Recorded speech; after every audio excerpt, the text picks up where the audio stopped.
বিসমিল্লাহির রহমানির রহিম। আজকে পুরাতন ধারা না পড়াই অলরেডি 10টা 33 বাজে। 7টা ধারা পড়াবো, খুব সুন্দর করে পড়াবো, খুব সুন্দর করে বোঝার চেষ্টা করবো। ধারাই গুরুত্বপূর্ণ। এই 7টা ধারা নিয়ে বিভিন্ন সময়ে আমাদের অপরাধ, এই 7টা ধারা নিয়ে গ্রাম অঞ্চলে, বিশেষ করে গ্রাম অঞ্চলে এই অপরাধগুলা বেশি হয়। এখন গ্রাম অঞ্চল না, শহর অঞ্চলে ভয়ভীতি দেখায় জমি জমা নেওয়া। আপনার ঢাকা শহরে যার ক্ষমতা বেশি, ঠিক আছে, আপনার ভয়ভীতি দেখালে, ভয়ভীতি দেখায় আপনার থেকে জমি নিল, আপনার থেকে বাড়ি গাড়ি নিল, বিল্ডিং নিল, ফ্ল্যাট নিল। এই যে ভয় দেখানো গুলো, ভয় দেখানোর মাধ্যমে জীবনের ভয়, মৃত্যুর ভয়, এই ভয় দেখানোর মাধ্যমে যদি কোনো ব্যক্তি বলপূর্বক কোনো কিছু গ্রহণ করে, সেটা টাকা পয়সা হোক, সম্পত্তি হোক, স্থাবর অস্থাবর যে কোনো সম্পত্তি হোক, যদি গ্রহণ করে, তাহলে অপরাধ হবে এই 383 ধারা থেকে 389 ধারা পর্যন্ত। মানে 83 84 85 86 87 88 মোট 7টা ধারা। এই 7টা ধারা আজকে ইনশাল্লাহ সরাসরি আলোচনা, কালকে ইনশাল্লাহ আলোচনা করবো নি। পুরাতন ধারা আগে রিভিশন করবো নি, নতুন ধারা তারপরে ইনশাল্লাহ আলোচনা করবো। আজকে অনেকটা সময় নষ্ট হয়ে গেছে অলরেডি।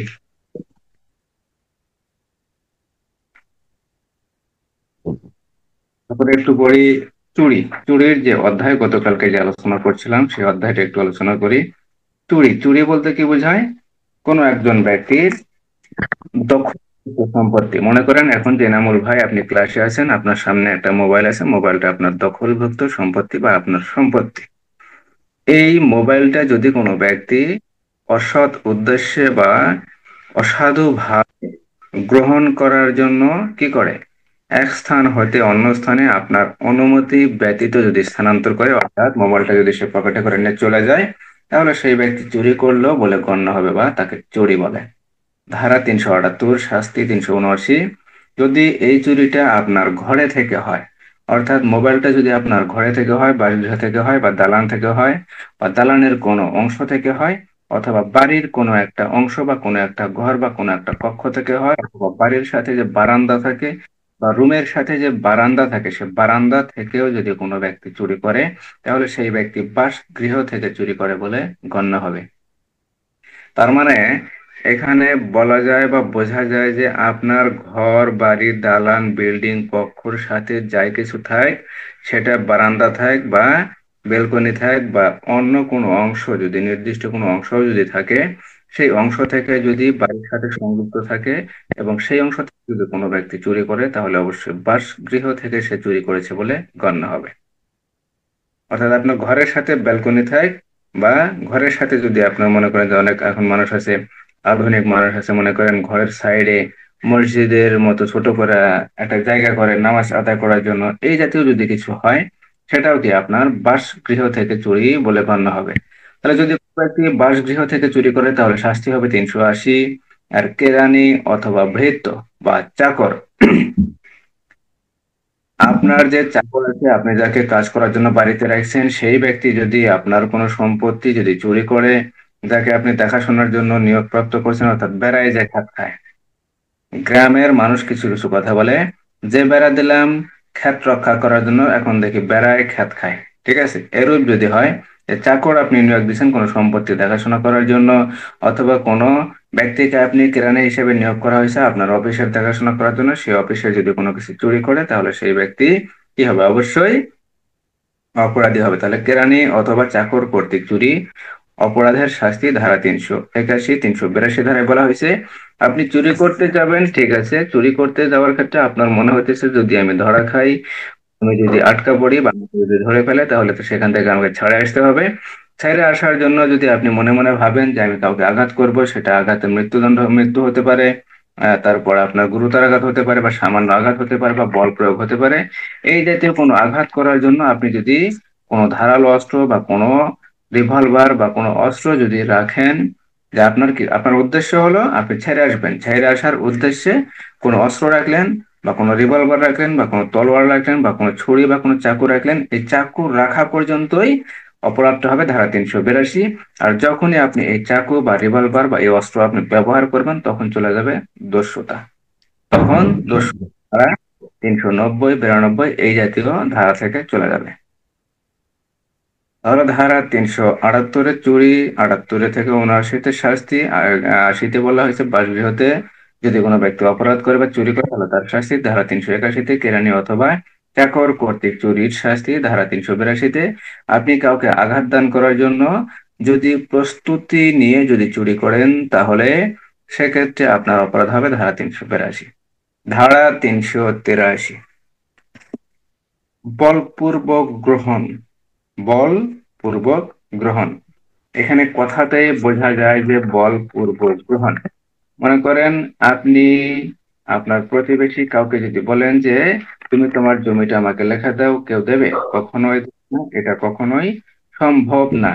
কিন্তু আপনি যদি বলেন যে তুই তোর জমিটা আমাকে লেখা দে, যদি লেখা না দেস তাহলে তোর মান সম্মান হানি ঘটাবো, না হলে তোর ছেলে মেয়েকে নিয়ে বিভিন্ন ধরনের আমি কথা রটাবো, অথবা অথবা যদি বলে যে তুই যদি লেখা না যাস তোর ছেলেকে আমি আটকা রাখবো, তোর ছেলেকে আমি মেরে ফেলবো, তোকে মেরে ফেলবো, নাহলে তোর বউকে মেরে ফেলবো, অথবা কোনো অপরাধমূলক আমি কাজ করব যাতে তোর ক্ষতি হবে।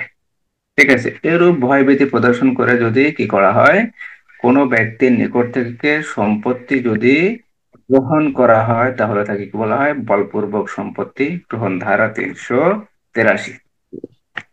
আর বইয়ের ভাষায় যে সংজ্ঞাটা সেটা বলা হয় ইচ্ছাকৃতভাবে কোনো ব্যক্তিকে ভয় দেখানো। ইচ্ছাকৃতভাবে, কারণ আপনার ইচ্ছা এখানে অবশ্যই থাকতে হবে, কারণ আপনার ইচ্ছা এই জন্যই থাকবে যে আমি ওর জমি অথবা ওর থেকে কোনো একটা গাড়ি অথবা ওর থেকে কোনো অন্য সম্পত্তি, সেটা স্থাবর সম্পত্তি হোক বা অস্থাবর সম্পত্তি হোক, যে কোনো সম্পত্তি আমি ওর থেকে নেব বা আদায় করব, সেটা কিসের মাধ্যমে? ভয় ভীতির মাধ্যমে অথবা অন্য কোনো মাধ্যমে, যে কোনো মাধ্যমে আপনি আদায় করেন না কেন সেটা বলপূর্বক গ্রহণ বলে গণ্য হবে। তাহলে ইচ্ছাকৃতভাবে কোনো ব্যক্তিকে ভয় দেখানো এবং ভয় দেখিয়ে উক্ত ব্যক্তির নিকট থেকে কোনো কিছু আদায় করা বা গ্রহণ করাকে সাধারণভাবে বলপূর্বক গ্রহণ বলা হয়। তাহলে সাধারণভাবে বলপূর্বক গ্রহণ কি বলা হয়? কোনো ব্যক্তিকে ভয় দেখিয়ে, কোনো ব্যক্তিকে ভয় দেখিয়ে উক্ত ব্যক্তির বা উক্ত ব্যক্তির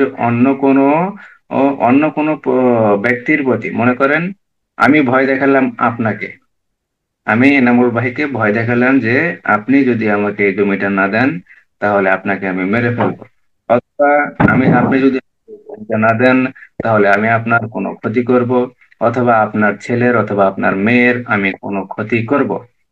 তাহলে আমি কি করলাম? আমি ভয় দেখালাম এনামুল ভাইকে, এনামুল ভাইয়ের ক্ষতি করব, অথবা আমি এনামুল ভাইয়ের যে ছেলে মেয়ে আছে বা ভাই ভাইস্তি আছে, চাচা চাচি আছে, বাপ মা আছে, দাদা দাদি আছে, আমি তাদেরকে ভয় দেখালাম যে এনামুল ভাই আপনি যদি না দেন তাহলে আমি আপনার দাদা দাদিকে মেরে ফেলবো বা দাদা দাদির ক্ষতি করব, আপনার ছেলে মেয়ের ক্ষতি করব, আপনার বউ বাচ্চার ক্ষতি করব। এই যে ভয়টা দেখালাম কাকে? আমি দেখালাম এনামুল ভাইকে, নিজেকে, যে আমি আপনার নিজের ক্ষতি করব, অথবা আমি আপনার ফ্যামিলির অন্য কোনো সদস্যর ক্ষতি করব। এই ক্ষতির ভয় দেখিয়ে উক্ত ভয় ভীতির মাধ্যমে যদি অন্য কোনো ব্যক্তির নিকট থেকে কোনো প্রকার সম্পত্তি, সেটা স্থাবর অস্থাবর সম্পত্তি হোক, যে কোনো সম্পত্তি হোক না কেন, অথবা মূল্যবান কোনো দলিল অথবা এমন কোনো বস্তুর উপর আপনি স্বাক্ষর নিলেন যে স্বাক্ষরটা পরবর্তীতে মূল্যবান কোনো জামানতে পরিণত হতে পারে, এরূপ কোনো কিছু যদি গ্রহণ করেন তাহলে আপনি বলপূর্বক গ্রহণ করেছেন বলে গণ্য হবে। ধারা 383, ধারা 383, ধারা 383-তে বলা হয়েছে বলপূর্বক গ্রহণের সংজ্ঞা। তারা বলপূর্বক গ্রহণ বলতে কি বোঝায়? যদি কোনো ব্যক্তি অপর কোনো ব্যক্তি অথবা তার অপর কোনো ব্যক্তির প্রতি ক্ষতির ভয় দেখিয়ে যদি কোনো অস্থাবর অথবা স্থাবর সম্পত্তি বা মূল্যবান কোনো সম্পত্তি বা মূল্যবান কোনো জামানত বা মূল্যবান কোনো বস্তু বা স্বাক্ষরিত বা সিলমোহরকৃত কোনো কিছু যদি তিনি গ্রহণ করেন যা পরবর্তীতে মূল্যবান জামানতে বা মূল্যবান জামানতে রূপান্তরিত হইতে পারে, এরূপ কোনো কিছু যদি গ্রহণ করেন তাহলে তিনি বলপূর্বক গ্রহণ করেছেন বলে গণ্য হবে। ধারা 383। ধারা 383 বলপূর্বক গ্রহণের সংজ্ঞা। ধারা 384-তে বলা হয়েছে বলপূর্বক গ্রহণ যে ব্যক্তি করবেন, অর্থাৎ আমি রাকিব যদি এনামুল ভাইকে বলপূর্বক গ্রহণ করার জন্য যদি ভয়ভীতি দেখে এনামুল ভাইয়ের থেকে যদি কোনো স্থাবর অস্থাবর সম্পত্তি বা কোনো মূল্যবান জামানত বা মূল্যবান যদি অন্য কোনো বস্তু বা জিনিস যদি আমি গ্রহণ করি, তাহলে আমার শাস্তি হবে ধারা 384। আমি শুধু প্রথমে কি করলাম, ক্ষতির ভয় দেখালাম। এখানে বলপূর্বক গ্রহণটা হবে শুধু ক্ষতির ভয় দেখানো। আমি কি করলাম, সামান্য ক্ষতির ভয় দেখালাম। সেটা কিরকম, একটা উদাহরণ দিলে বুঝতে পারবেন। আমি এনামুল ভাইকে বললাম যে এনামুল ভাই, আপনি যদি আমাকে কোনো অর্থ প্রদান না করেন, বা আমি এনামুল ভাইকে বললাম, এনামুল ভাই আপনি আমাকে 1 লাখ টাকা অর্থ দিবেন বা 1 লাখ টাকা দিবেন। আপনি যদি আমাকে 1 লাখ টাকা না দেন, তাহলে আমি কাগজে বা খবরে পত্রিকায় কি করব, আপনার নামে আমি কুৎসা রটাবো বা বিভিন্ন ধরনের কুৎসিত ভাষা ব্যবহার করে আপনার বিরুদ্ধে আমি কিছু লিখবো। এখন এনামুল ভাই ভয়ে কি করতেছে, যে ভাই আমার বিরুদ্ধে কোনো কিছু প্রয়োজন নাই, আমি কি করতেছি, তোমাকে 1 লাখ টাকা দিতেছি। এখন এনামুল ভাই যখন আমাকে 1 লাখ টাকা দেবে, এই যে আমি টাকাটা গ্রহণ করলাম, এটাই বলপূর্বক গ্রহণ হবে। অথবা আমি এনামুল ভাইকে বললাম যে এনামুল ভাই, আপনি যদি আমাকে কোনো সম্পত্তি দেন, অথবা আমার বাড়ির সাথে আপনার যে 2 ডিসি বা 3 ডিসি জায়গা আছে, সেই 3 ডিসি জায়গা যদি আপনি যদি আমাকে না দেন, তাহলে আমি আপনাকে কি করব, আঘাত করব। সেটা সাধারণ আঘাত হতে পারে, গুরুতর আঘাত হতে পারে, বা যে কোনো ধরনের আঘাত হতে পারে। আপনি এই আঘাতের ভয়ে যদি আমাকে সেই জমিটা যদি লিখে দেন, তাহলে এই জমিটা যে আমি গ্রহণ করলাম, এটাই হবে কি, বলপূর্বক গ্রহণ। এটাই বলপূর্বক গ্রহণ, ধারা 383। আর আমি যে বলপূর্বক গ্রহণটা করলাম, এটা শাস্তি হবে ধারা 384। ধারা 384। এখানে বলপূর্বক গ্রহণের অপরাধটা হবে 2 ধরনের। আমি একটা কথা বলি, অপরাধটা হবে 2 ধরনের। আমি এনামুল ভাইকে ভয় দেখালাম, ভয় দেখানোর পরে এনামুল ভাই যদি সম্পত্তি আমাকে দিয়ে দেয়, তার মানে সম্পত্তিটা আমি গ্রহণ করলাম, এটা এক ধরনের অপরাধ। আর আমি এনামুল ভাইকে ভয় দেখালাম, কিন্তু এনামুল ভাই ভয় পাইলো না, আমাকে সম্পত্তিও হস্তান্তর করলো না বা দিল না, এক্ষেত্রেও হবে আমার আরেকটা অপরাধ। এক্ষেত্রেও হবে আরেকটা অপরাধ। তাহলে 383-তে বলা হয়েছে, আমি এনামুল ভাইকে ভয় দেখাইছি, ক্ষতির ভয় দেখাইছি। ভয় দেখানোর সাথে সাথে এনামুল ভাই আমাকে, আমি যা চাইছি সেই জিনিসটা আমাকে দিয়ে দিছে, অর্থাৎ আমি কি করছি, গ্রহণ করছি। গ্রহণ করার কারণে আমার যে অপরাধ হয়েছে, অপরাধের শাস্তি হবে ধারা 384। 384 ধারায় বলা হয়েছে, যে ব্যক্তি বলপূর্বক গ্রহণের অপরাধ করে, অর্থাৎ 383 ধারায় যে ব্যক্তি অপরাধ করবে, তার শাস্তি হবে ধারা 384। ধারা 385। আমি এনামুল ভাইকে বললাম যে এনামুল ভাই, আপনি আমাকে এই দেন, বা আমি প্রথমে যে বলছি 1 লাখ টাকা দেন। এই 1 লাখ টাকা যদি আপনি আমাকে না দেন, তাহলে আমি কি করব, আপনার বিরুদ্ধে আমি কুৎসা রটনা করব। এখন এনামুল ভাইকে আমি কি করলাম, কিসের জন্য, বলপূর্বক গ্রহণ করার জন্য। বলপূর্বক গ্রহণ করার জন্য আমি কি করলাম, ক্ষতির ভয় দেখালাম। ক্ষতির, এই 1 লাখ টাকা যদি সে আমাকে দেয়, সে আর্থিক একটা তার ক্ষতি হবে। অথবা আমি তাকে বললাম যে আপনি যদি আমাকে না দেন, তাহলে আপনার ভাই ভাইস্তা যা আছে তাদেরকে আমি আঘাত করব, বা আপনার যে 2টা গরু ছাগল আছে, 2টা গরু ছাগল মারা ফেলবো, বা অন্য কোনো ক্ষতি যদি আমি ভয় দেখাই, সেটা যে কোনো ধরনের ক্ষতি হতে পারে।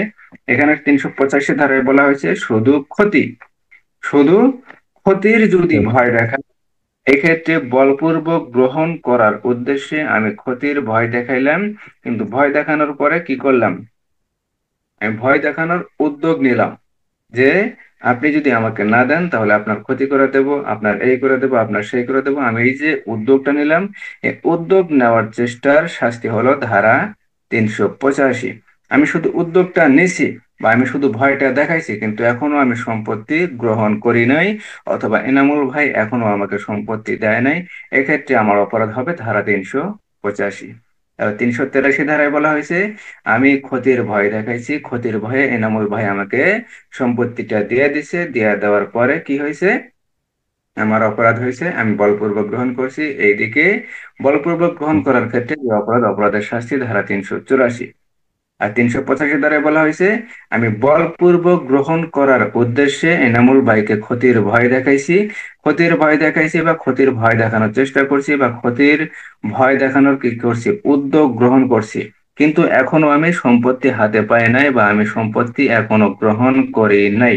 এই ক্ষেত্রে আমার অপরাধ হবে ধারা 385। ধারা 385। ধারা 386। ধারা 386। 386 ধারায় বলা হয়েছে কোনো ব্যক্তিকে মৃত্যু অথবা গুরুতর আঘাতের ভয় দেখিয়ে যদি বলপূর্বক গ্রহণ করা হয়। 383 ধারায় আমরা পড়ছিলাম শুধু ক্ষতির ভয় দেখিয়ে যদি কোনো ব্যক্তির নিকট থেকে কোনো সম্পত্তি যদি গ্রহণ করা হয় বা কোনো মূল্যবান জামানত যদি গ্রহণ করা হয়, সেক্ষেত্রে অপরাধ হবে ধারা 383, শাস্তি হবে ধারা 384। ক্ষতির ভয়। আর 385-তে বলা হয়েছে ক্ষতির ভয় দেখাইছি কিন্তু সম্পত্তি এখনো আমি গ্রহণ করি নাই বা হাতে আমি এখনো পাই নাই বা এনামুল ভাই এখনো হস্তান্তর করে নাই, সেক্ষেত্রে আমার অপরাধটা হবে ধারা 385। ধারা 386। 386 ধারায় বলা হয়েছে আমি এনামুল ভাইকে ভয় ঠিকই দেখাইছি যে এনামুল ভাই তুমি যদি না দাও বা তুই যদি না দাস তাহলে তোকে মেরে ফেলবো, অথবা তোর ছেলে যে বা মেয়ে আছে বা দাদা যে দাদি আছে বা তোর ফ্যামিলির যে অন্য কোনো সদস্য আছে তাদেরকে মেরে ফেলবো। তাদেরকে আমি মেরে ফেলবো অথবা গুরুতর আঘাত করব। মূলত মেরে ফেলবো অথবা গুরুতর আঘাত করবো, আমার দুইটা বিষয়। ভয় দেখাবো দুইটা বিষয় নিয়ে, একটা হলো ক্ষতি, শুধু ক্ষতি, ক্ষতিটা 383, শাস্তি 384। যদি আমি গ্রহণ করি আর যদি গ্রহণ না করি শুধু ভয় দেখানোর চেষ্টা করি বা শুধু ভয় দেখাই, এখনো সম্পত্তি আমি গ্রহণ করি নাই বা আমি হাতে এখনো পাই নাই বা নেই নাই, সেক্ষেত্রে আমার শাস্তি হবে 385, একই ক্ষতির ভয়। আর 386 ধারায় বলা হয়েছে আমি এনামুল ভাইকে ঠিকই ভয় দেখাবো, এই ভয়টা হবে আমি এনামুল ভাইকে মেরে ফেলবো, না হলে এনামুল ভাইকে আমি গুরুতর আঘাত করব, না হলে এনামুল ভাইয়ের কোনো পরিবারের সদস্যকে আমি মেরে ফেলবো বা এনামুল ভাইয়ের কোনো পরিবারের সদস্যকে আমি কি করব, গুরুতর আঘাত করব। এই যে মেরে ফেলার বা মৃত্যুর ভয় অথবা গুরুতর আঘাতের ভয় দেখিয়ে যদি আমি এনামুল ভাইয়ের থেকে কোনো কিছু গ্রহণ করি, সেটা 1,000 টাকা হোক, 1,00,000 টাকা হোক বা 1 ডিসি জমি হোক বা 5 ডিসি জমি হোক বা মূল্যবান কোনো জিনিস বা বস্তু হোক অথবা অন্য কোনো জিনিস হোক, যদি মৃত্যুর ভয় দেখিয়ে অথবা গুরুতর জখম বা আঘাতের ভয় দেখিয়ে যদি আমি বলপূর্বক কোনো কিছু যদি গ্রহণ করি, অর্থাৎ আমি অলরেডি হাতে পাইছি, নিয়ে নিছি, সেক্ষেত্রে আমার অপরাধ হবে ধারা 386। আর যদি আমি হাতে না পাই, একই অপরাধ। বলপূর্বক গ্রহণের উদ্দেশ্যে যদি আমি কি করি, মৃত্যু অথবা গুরুতর জখমের শুধু ভয় দেখাই অথবা ভয় দেখানোর উদ্যোগ করি বা ভয় দেখানোর যদি চেষ্টা করি, আমি কিন্তু ভয় দেখাতেছি, এই হামকে দামকে দিতেছি, কিন্তু এখনো আমি কি করি নাই, ওই সম্পত্তি গ্রহণ করি নাই বা হাতে নেই নাই বা ওই সম্পত্তি এনামুল বা অন্য কোনো ব্যক্তি আমার কাছে হস্তান্তর করে নাই, সেক্ষেত্রে আমার শাস্তি হবে ধারা 387। ধারা 387। এবার ধারা 383-তে বলা হয়েছে আমি শুধু ক্ষতির ভয় দেখাবো, ক্ষতির ভয়ের মাধ্যমে যদি কোনো ব্যক্তির নিকট থেকে আমি কোনো মূল্যবান জিনিস, কোনো বস্তু বা স্থাবর অস্থাবর কোনো সম্পত্তি অথবা এমন কোনো ছিলমোহর, এমন কোন স্বাক্ষরিত এবং সিলমোহরকৃত এমন কোন জিনিস যা পরবর্তীতে, মনে করেন একটা সাদা কাগজ বা একটা দলিল, আমি কি করলাম, এনামুল ভাইয়ের কাছ থেকে স্বাক্ষর নিলাম, সিলমোহর নিলাম, পরবর্তীতে আমি যদি কোনো কিছু লিখি যে এই দলিলের উপরে এনামুল ভাই কি করছে 10 ডিসি, 15 ডিসি, 20 ডিসি জায়গা অমুক জায়গার জায়গা এই মৌজার এই খতিয়ানের জায়গা কি করছে সে আমাকে লেখা দিচ্ছে, তাহলে ওই যে স্বাক্ষরিত এবং সিলমোহরকৃত যে কাগজটা থাকবে সে কাগজটা পরবর্তীতে কি হবে, মূল্যবান জামানতে পরিণত হবে। এই জিনিসটা কি, এই জিনিসটাই আপনার বলপূর্বক গ্রহণ বলে গণ্য হবে ধারা 383। আর শাস্তি ধারা 384, ধারা 385 আমি শুধু ভয় দেখাচ্ছি, ভয় দেখানোর চেষ্টা করছি বা ভয় দেখানোর উদ্যোগ করছি কিন্তু হাতে এখন আমি সম্পত্তি পাই নাই বা আমি সম্পত্তি গ্রহণ করি নাই বা এনামূল যাকে আমি ভয় দেখাচ্ছি সে সম্পত্তি এখনো হস্তান্তর করা নাই। আমি ভয় দেখানোর চেষ্টা করছি কিন্তু সে ভয় পায় না, যদি ভয় পাইতো অবশ্যই সম্পত্তি দিয়ে দিত, কিন্তু আমি ভয় দেখাইছি সে ভয় পায় নাই বা এরকম কিছু, সে আমাকে সম্পত্তি হস্তান্তর করে নাই বা আমি সম্পত্তি এখনো হাতে পাই নাই বা এখনো গ্রহণ করি নাই, এই ক্ষেত্রে আমার অপরাধ ধারা 385।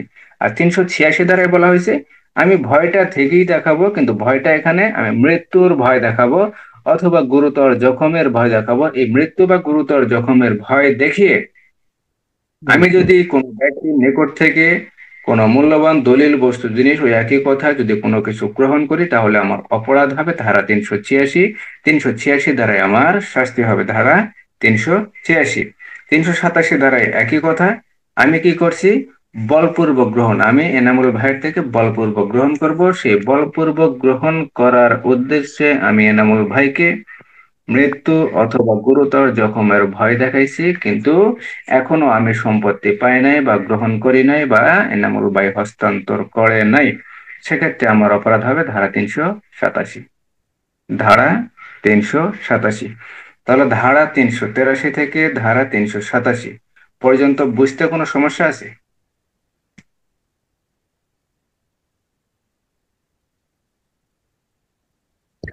না স্যার, ঠিক আছে।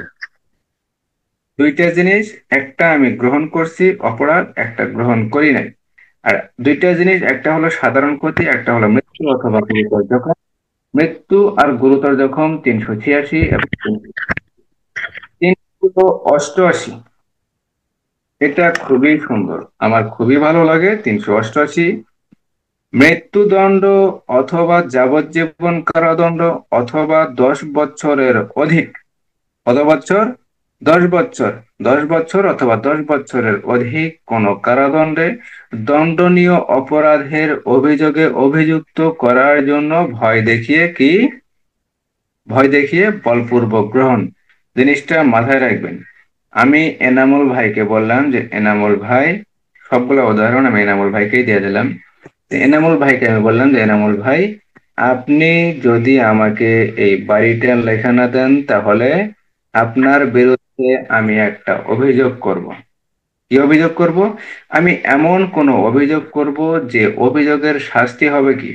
এনামুল ভাইয়ের মৃত্যুদণ্ড অথবা যাবজ্জীবন কারাদণ্ড অথবা 10 বছর পর্যন্ত কারাদণ্ড, এমন কোনো অভিযোগ আমি দায়ের করব। অর্থাৎ মামলা করার ভয় দেখিয়ে যদি কোনো সম্পত্তি গ্রহণ করা হয় বা কোনো সম্পত্তি হস্তান্তর করতে যদি বাধ্য করা হয়, তাহলে সেই ব্যক্তির অপরাধ হবে ধারা 388। ধারা 388, অর্থাৎ 388 ধারায় বলা হয়েছে মৃত্যুদণ্ড বা যাবজ্জীবন কারাদণ্ডে ইত্যাদিতে দণ্ডনীয় করার অপরাধের ভয় দেখিয়ে বলপূর্বক গ্রহণ করার যে অপরাধ, তা এই 388 ধারায় বর্ণনা করা হয়েছে। অর্থাৎ আমি যদি এনামুল ভাইকে বলি যে ভাই, আপনি যদি এই জায়গাটা যদি আমাকে লেখা না দেন, অথবা 5 লাখ যদি টাকা না দেন, বা 10 লাখ যদি টাকা না দেন, অথবা অন্য কোনো দামি জিনিস বা অন্য কোনো বস্তু, আপনার যাই কিছু হোক না কেন, আপনি যদি না দেন, তাহলে আমি এই বিষয়ে একটা অভিযোগ করবো যে এনামুল ভাই অমুক একটা মানুষকে মেরে ফেলছে, বা অমুক নামক এক ব্যক্তিকে মেরে ফেলছে। এটা কি? অভিযোগটা কিন্তু অবশ্যই মিথ্যা অভিযোগ হবে। অভিযোগটা অবশ্যই মিথ্যা হবে, কারণ অভিযোগটা কখনোই সত্য হবে না। অভিযোগটা সত্য হবে না, মিথ্যা হবে। এই মিথ্যা অভিযোগ দেওয়ার জন্য যদি কোনো ব্যক্তির নিকট থেকে যদি কি করা হয়, মিথ্যা অভিযোগ দেওয়ার ভয় দেখিয়ে যদি কি করা হয়, কোনো সম্পদ গ্রহণ করা হয়, সেটা স্থাবর অস্থাবর যে কোনো কিছুই হোক না কেন, এই অপরাধের শাস্তি যদি মৃত্যুদণ্ড অথবা যাবজ্জীবন কারাদণ্ড অথবা 10 বছর পর্যন্ত কারাদণ্ড হয়, তাহলে সেই অপরাধের ক্ষেত্রে যদি সম্পত্তি গ্রহণ করা হয় তাহলে অপরাধ হবে ধারা 388। আর যদি সম্পত্তি গ্রহণ করা না হয় তাহলে শাস্তি হবে ধারা 389। ধারা 389।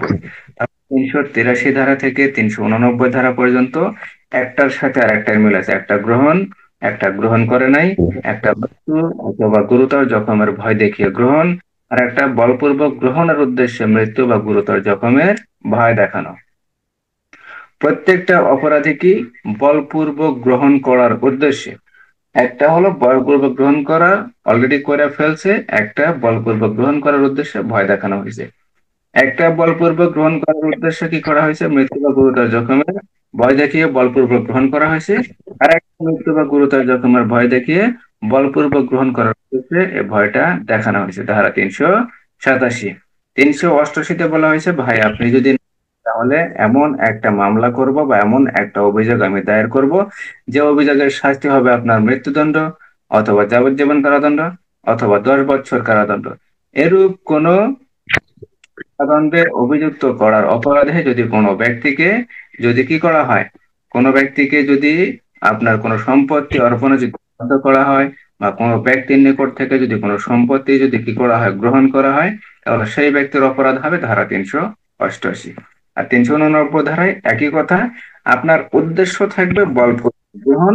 আপনি যদি গ্রহণ করতে না পারেন, কিন্তু আপনি যদি ভয়টা যদি প্রদর্শন করেন বা উদ্যোগ যদি গ্রহণ করেন বা চেষ্টা করেন বা ভয়টা যদি দেখান যে ভাই তুই যদি না দেস, তাহলে তোর বিরুদ্ধে আমি এমন একটা মামলা বা অভিযোগ দায়ের করব, যে অভিযোগে তোর মৃত্যু হবে, না হলে তোর কি হবে, মৃত্যুদণ্ড হবে, না হলে তোর যাবজ্জীবন কারাদণ্ড হবে, না হলে তোর সর্বনিম্ন তোর 10 বছর অথবা 10 বছর কারাদণ্ড হবে। ওই ব্যক্তি যদি ভয় পায়, সরল সোজা, তো অবশ্যই আপনার কি করবে, আপনাকে সম্পত্তি প্রদান করবে। আর যদি তারা ব্যাকা হয়, তাহলে আপনাকে সম্পত্তি দেবে না, বলে তুই যা পারিস তাহলে দেখ। তাহলে সেই ক্ষেত্রে আপনার অপরাধ হবে ধারা 300 89। ধারা 389। তাহলে ধারা 383 থেকে ধারা 389, কোন ধারায় কোনো সমস্যা আছে, বুঝতে কোনো সমস্যা হয় বা কোনো প্রশ্ন আছে?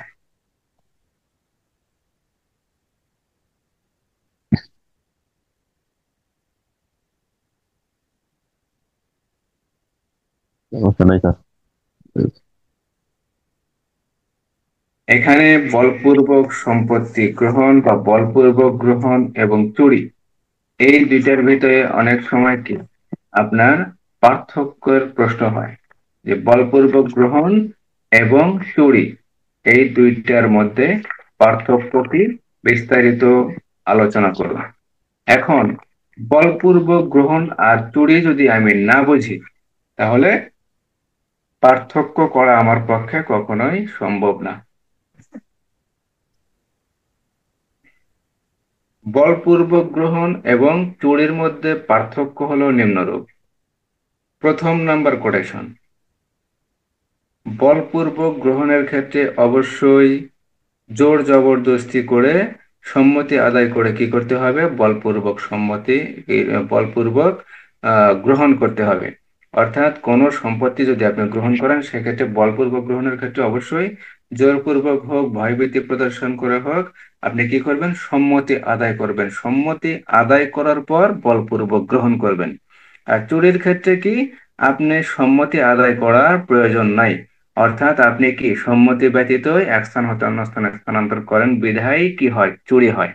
তাহলে সম্মতির প্রয়োজন নয়, একটা হলো সম্মতির প্রয়োজন আছে, বা সম্মতির অবশ্যই প্রয়োজন আছে, সেটা সম্মতি ভয়ভীতির মাধ্যমে ভয়ভীতির মাধ্যমে সম্মতি আদায় করা হয়। সম্মতি আদায় করে যে সম্পত্তি গ্রহণ করা হয় তাকে বলপূর্বক গ্রহণ বলে। আর চুরি হলো সম্মতি ব্যতি রেখে, সম্মতি ব্যতি রেখে যেখানে সম্মতির কোনো প্রয়োজনই নেই, তাকে চুরি বলে। 2 নাম্বার, বলপূর্বক গ্রহণের ক্ষেত্রে স্থাবর অস্থাবর উভয় সম্পত্তি হতে পারে। অর্থাৎ আপনি বলপূর্বক গ্রহণের ক্ষেত্রে আপনি জমি জমাও লেখা নিতে পারেন, কোনো বাড়ি বা কোনো ফ্ল্যাট বা কোনো ঘর বা কোনো বিল্ডিং বা কোনো কক্ষ কি লেখা নিতে পারেন। আর চুরির ক্ষেত্রে অবশ্যই অস্থাবর অস্থাবর। সম্পত্তি, অর্থাৎ এক স্থান হতে অন্য স্থানে স্থানান্তর যোগ্য হতে হবে। যদি এক স্থান হতে অন্য স্থানে স্থানান্তর যোগ্য না হয়, তাহলে সেটা কি অবশ্যই ঠিক অস্থাবর হবে না। সম্পত্তি। স্থাবর সম্পত্তি, তাহলে বলপূর্বক গ্রহণের ক্ষেত্রে স্থাবর অস্থাবর উভয় উভয় সম্পত্তি হতে পারে।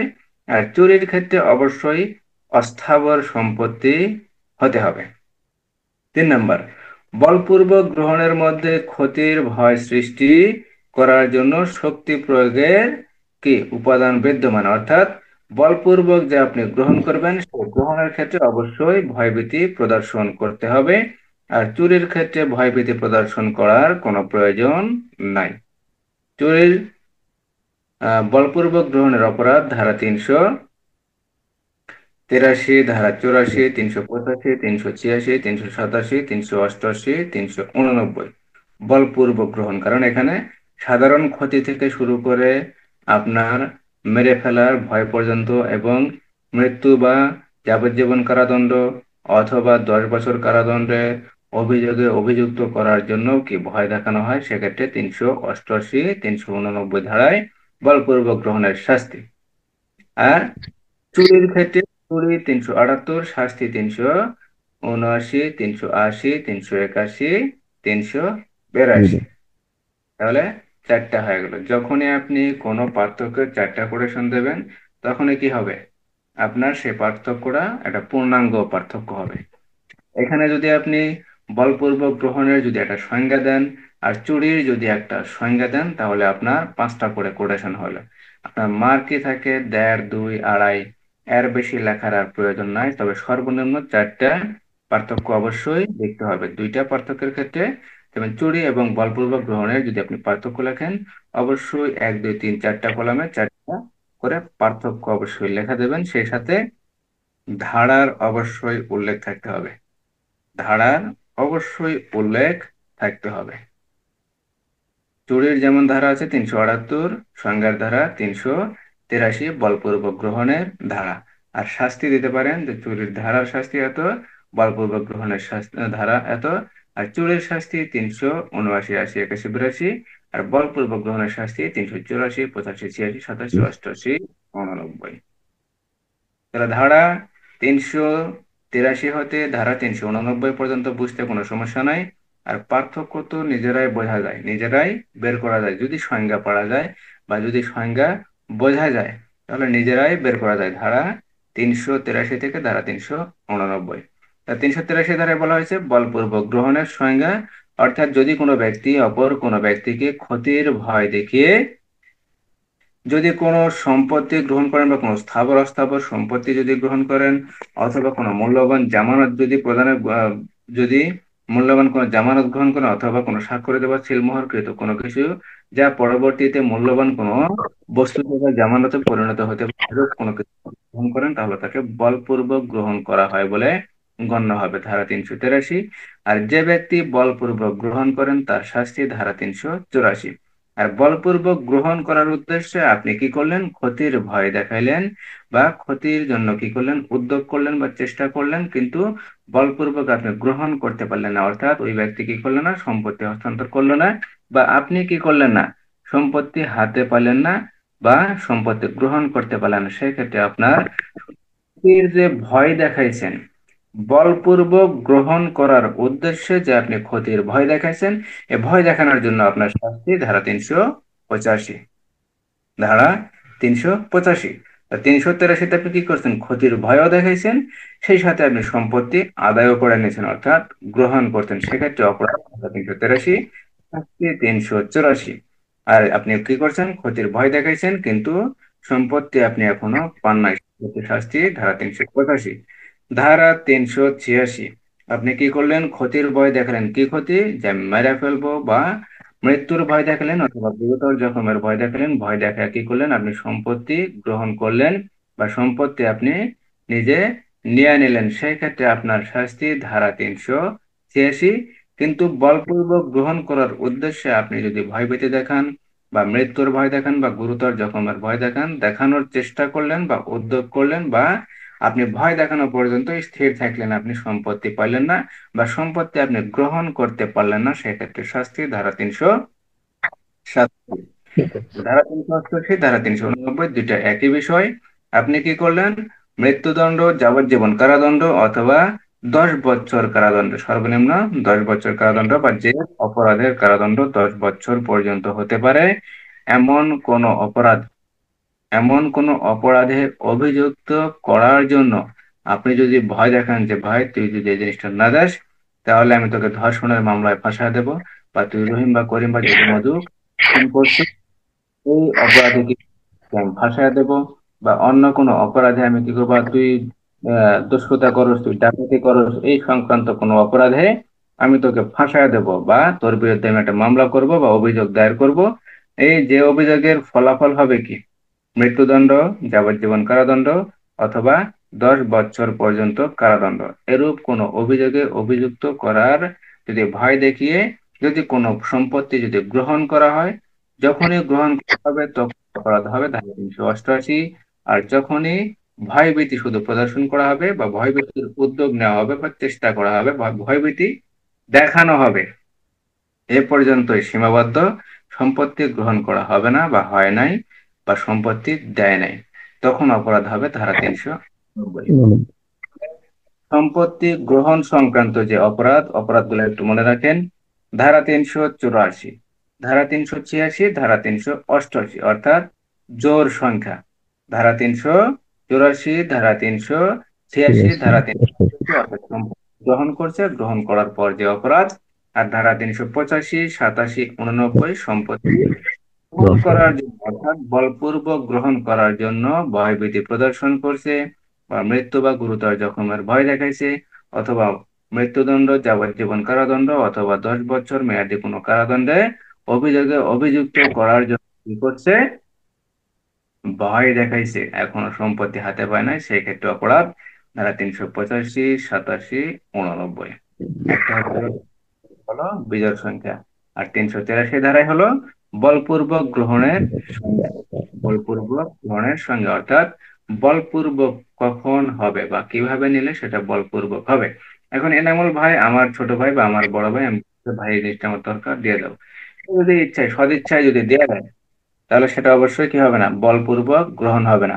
অথবা দেখা গেল যে আমরা যেমন দুই ভাই আছি, দুই ভাইয়ের যে উম যে বা মানে বাবার যে জমি আছে, সেই জমি অবশ্যই দুই ভাইয়ের ভিতরে ভাগ বন্টন হবে।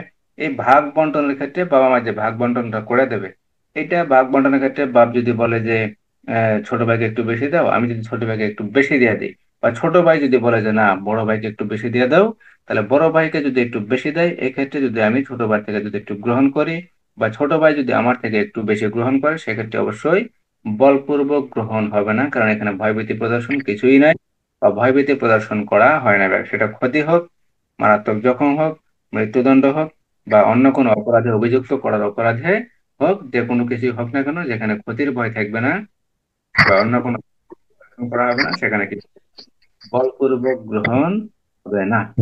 অর্থাৎ জিনিসটা আপনি সহজে দেবেন না, আপনার থেকে জোরপূর্বক আদায় করা হবে। জোরপূর্বক আদায় করা হবে, যেখানে জোরপূর্বক আদায় করা হবে না, সদিচ্ছায় দেবে, স্বেচ্ছাকৃত ভাবে দেবে, নিজের ইচ্ছায় দেবে।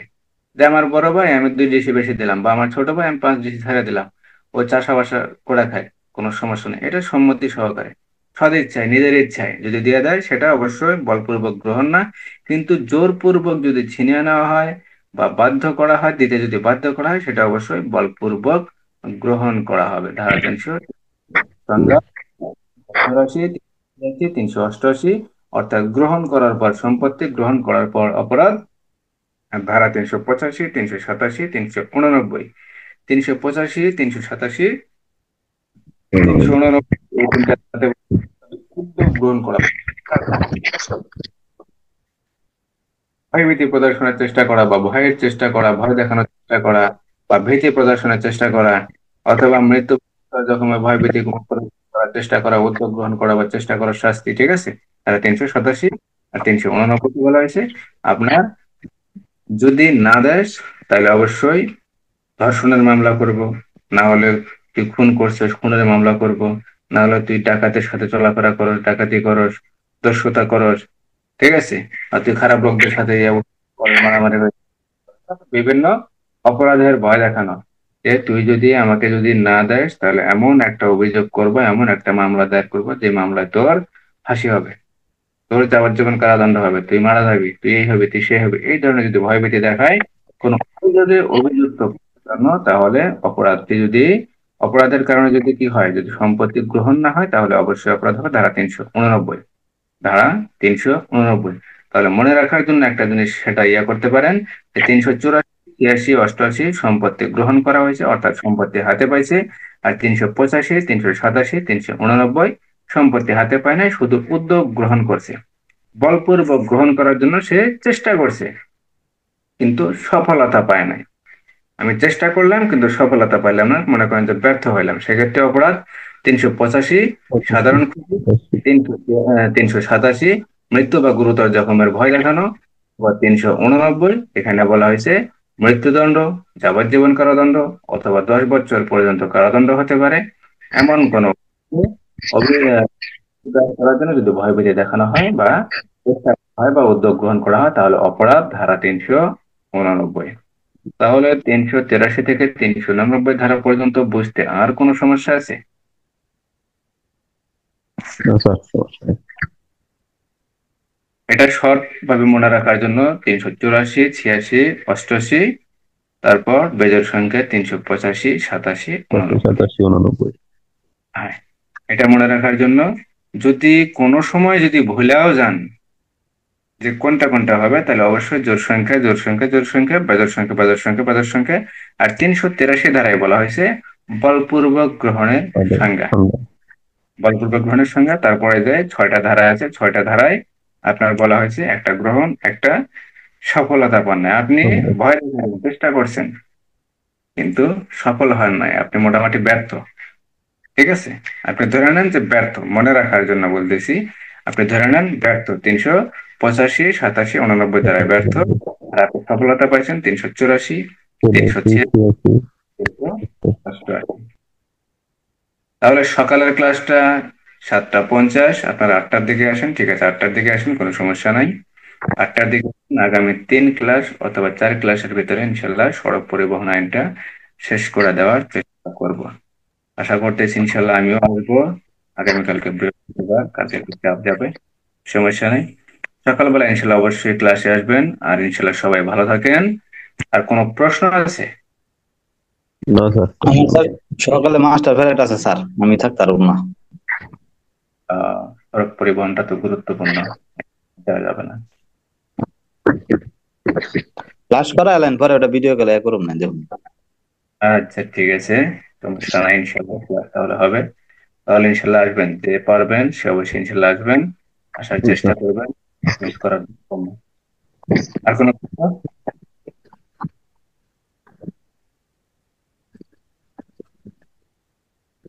না স্যার, প্রশ্ন নাই স্যার।